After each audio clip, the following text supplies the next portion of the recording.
اچھا دیکھیں، چونکہ میرا خدا کے ساتھ تجربہ ہے، میں جانتی تھی کہ یہ ابلیس ہے. مجھے نہیں لگتا کہ وہ خدا تھا. مجھے یہ یقین نہیں تھا، ایک لمحے کے لیے بھی ایسا نہیں لگا. آمین. اور تب ہی آپ خدا کے آرام میں داخل ہو سکتے ہیں جب آپ جانتے ہیں کہ آپ کون ہیں. آپ جانتے ہیں خدا کیسے کام کرتا ہے. اگر خدا بتانا چاہتا تھا کہ میں ختم ہو چکی ہوں، وہ یقیناً مجھے اس دوران نہیں کہے گا جب میں یہاں آ کر کلام کی منادی کرنے کا مطالعہ کر رہی ہوں. ہمیں ابلیس کے جھوٹ کی پہچان کرنے کی ضرورت ہے، کیونکہ بہت سے لوگ دھوکہ کھاتے ہیں. وہ ایسی باتوں پر یقین رکھتے ہیں جو بالکل بھی سچ نہیں ہیں. لیکن اگر آپ کسی ایسی چیز پر یقین رکھتے ہیں، بے شک وہ سچ نہیں ہے، وہ آپ کے لیے سچ بن جاتی ہے. یہ آپ کی حقیقت ہے. ابلیس کو یہ کہنا سیکھیں، تو جھوٹا ہے، خاموش ہو جا. آمین. اب کیا یہ بے وقوفی نہیں؟ تمہارا کام ختم ہو چکا ہے. تمہاری منادی پہلے جیسی نہیں رہی. آپ جانتے ہیں ہر بار آپ بہتر سے بہتر ہوتے جاتے ہیں. میں یہ سب کچھ ایمان سے کہہ رہی ہوں. میں یہ بیان تکبر اور فخر سے نہیں دے رہی، لیکن آپ کو ایمان رکھنا ہے اور مثبت رہنا ہے. آپ کو خدا پر ایمان اور بھروسہ رکھنا ہے کہ وہ آپ کی زندگی میں جو بھی کر رہا ہے اچھا ہے. اور اس سے متعلق مجھے کوئی بھی سوال کرنے کی ضرورت نہیں ہے. کیا میں خدا کی مرضی ہوں؟ میں جانتی ہوں کہ میں خدا کی مرضی ہوں. ہم مضبوطی سے کھڑے ہیں اور ایمان کی کشتی لڑ رہے ہیں. پہلا تیموتھیوس 6:12. ایمان کی اچھی کشتی لڑ. آپ جانتے ہیں ایمان کیا ہے؟ ایمان خدا پر پورے طور پر بھروسہ رکھنا ہے.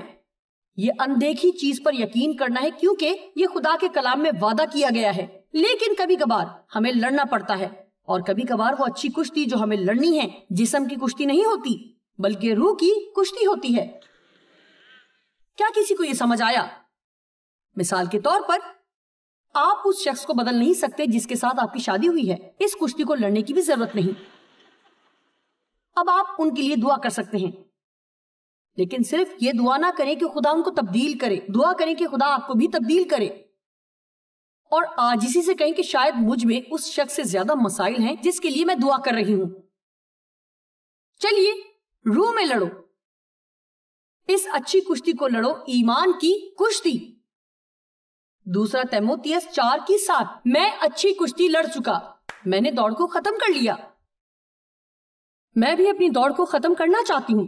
میرے بچوں کو یہ پسند نہیں جب میں یہ کہتی ہوں، لیکن مجھے یہ امید ہے کہ جب خدا مجھے اپنے پاس بلائے تو میں منادی کر رہی ہوں.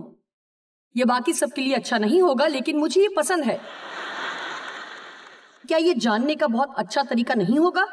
میں سمجھتی ہوں یہ بہت عمدہ ہوگا. وہ کام جس کے لیے آپ بلائے گئے تھے اور جو کام کرنا آپ کو پسند تھا. اور جیسا کہ آپ جانتے ہیں میں کوئی درد نہیں چاہتی. میں نے خدا کو بولا ہے کہ میں ان لوگوں کی طرح بننا چاہتی ہوں جو بس بغیر درد کے چلے گئے. اپنی دوڑ ختم کرنے کے لیے ہمیں طاقتور ہونے کی ضرورت ہے، لیکن کچھ نہیں، اس سب میں سے کچھ نہیں ہوگا. آپ دشمن کا سامنا نہیں کر سکیں گے. آپ ایمان میں چل نہیں پائیں گے. آپ آج دوپہر تک انتظار کریں. بائبل ہمیں بہت سی چیزیں بتاتی ہے. محبت میں چلنا، ایمان میں چلنا، اطمینان میں چلنا. آپ جانتے ہیں مسیح کی طرح چلنا. ہمیں چلنا ہوگا. چلنا، یہ وہ تمام فیصلے ہیں جو ہم نے اپنی زندگی میں کیے ہیں، مگر ہم وہ کر نہیں سکتے جب تک ہم پہلے بیٹھنا نہ سیکھ لیں. آپ جانتے ہیں کیوں؟ کیونکہ جب آپ چلنا شروع کرتے ہیں تو آپ گر جائیں گے.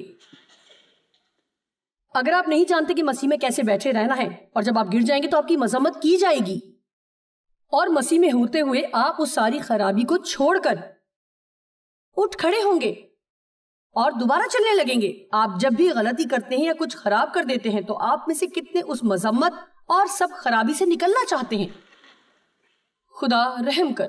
میں نے یہ کرتے ہوئے بہت سال ضائع کیے. یوحنا 5 باب میں ایک آدمی ہے، میں اکثر اس کی نشاندہی کرتی ہوں کیونکہ وہ 38 سال سے ایک ہی جگہ پر لیٹا ہوا تھا، اس انتظار میں کہ کوئی آئے گا اور اس کے لیے کچھ کرے گا. یوحنا 5 باب 1-8 آیت یہ کہتی ہے، یروشلم میں ایک حوض تھا جو بیت حسدہ کہلاتا تھا. اس کے 5 برآمدے تھے اور